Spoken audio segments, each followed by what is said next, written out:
সারা বাংলাদেশে প্রায় 70% জেলায় রাসেল ভাইপার ঢুকে গেছে। সে বৎসরে 20 থেকে 40টা বাচ্চা দিতে পারে। আপনি পানিতে আছেন, ঠিক সেই সময় সাপ আপনার পায়ে কামড় দিয়েছে, আপনি নিশ্চিত থাকবেন যে আপনার শরীরে বিষ ঢুকবে না। কেন বলেন তো? এই রাসেল ভাইপার বাংলাদেশে যেটা ছড়িয়ে পড়েছে, এই রাসেল ভাইপার 100 বছর আগেই কিন্তু বাংলাদেশে থেকে প্রায় বিলুপ্ত হয়ে গেছিল। ডাক্তাররা বলতেছে যে এটা যদি দংশন করে তাহলে মানুষ মারা যাবে খুব শীঘ্রই। এরকম একটা বিপদ মুসিবতের সময় একজন মুমিন আমার বিশ্বাস থেকে করণীয় কিছু আছে কিনা? ফরিদপুরের একজন লিডার তিনি ঘোষণা করেছেন যে রাসেল ভাইপার একটারে যে মারতে পারবে তার আমি 50,000 টাকা পুরস্কার দেব। সাপের ব্যাপারে কিন্তু হাদিস আছে একাধিক, এবং এক্ষেত্রে আব্দুল্লাহ ইবনে ওমর রাদিয়াল্লাহু তাআলা আনহু তিনি সাপ দেখলেই কিন্তু দৌড়ান দিতেন এবং মারতেন। আপনি বলবেন যে হুজুর কেন তিনি মারতেন? নবীজি সাল্লাল্লাহু আলাইহি ওয়াসাল্লাম এক প্রকার সাপের ব্যাপারে খুব সতর্ক করেছিলেন সাহাবীদেরকে।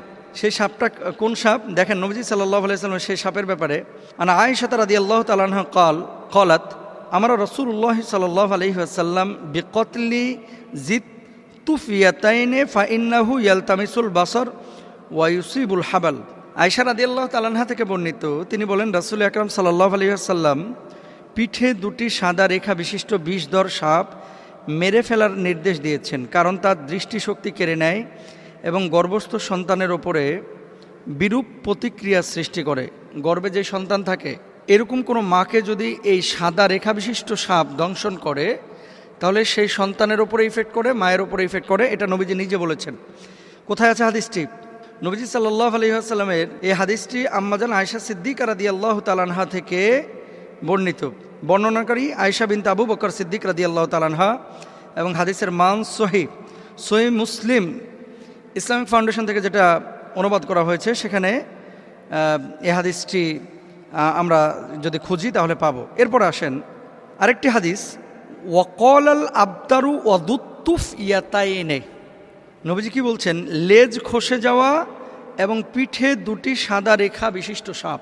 আব্দুল্লাহ ইবনে ওমর রাদিয়াল্লাহু তাআলা আনহু একটা সাপ দেখলেন, তারপরে এটার পিছু নিয়েছেন। অন্য সাহাবীরা ওনাকে বলছেন, এই তুমি কোথায় যাচ্ছ? এই যে সাপ আমি দেখেছি, নবীজি সাল্লাল্লাহু আলাইহি ওয়াসাল্লাম তো সাপ দেখলে মেরে ফেলতে বলেছেন, এই জন্য আমি মারার জন্য যাচ্ছি।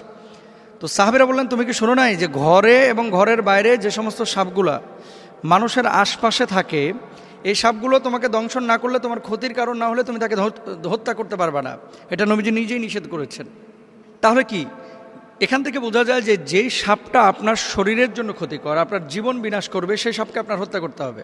আর কিছু সাপ আছে, আপনি জানেন কি না, সারা পৃথিবীতে যত ধরনের সাপ আছে 80% সাপ যাদের নাই, বিষ নাই, মানুষকে কামড়াইলে এই মানুষের শারীরিক কোনো ক্ষতি হয় না। এবং সাপের একটা নেচার আছে, কিন্তু আপনি যতক্ষণ পর্যন্ত তারে খোঁচাখুচি না করবেন তত